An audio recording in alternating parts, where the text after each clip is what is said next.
In this video, I will be freehanding a crosspiece onto two brackets to demonstrate version 7's new layer support.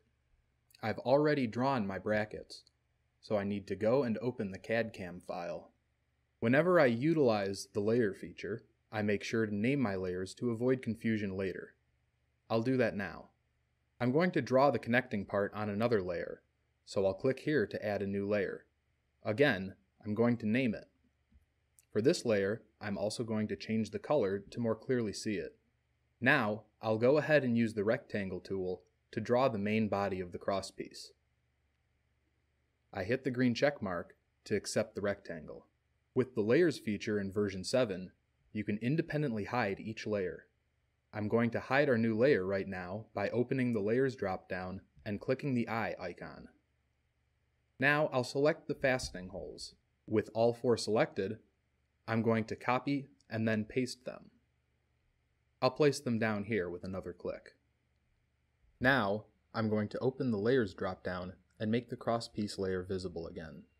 Then I select the copied holes. I open the layers dropdown again and click the crosspiece layer. This will bring the selection from the brackets layer to the new one. I can drag these holes onto the body of the crosspiece, directly on top of the holes on the brackets. My crosspiece is now complete. I'll push these pieces into the CAM module to generate the toolpath. I can't cut these while stacked like this, so I'll nest them. These parts are ready to go into the CNC module, but what if we already have the brackets made and only need to cut the new part? I'm going to head back into the CAD module, open the layers dropdown, and click the CAM icon on the brackets layer to disable toolpath generation on this layer only.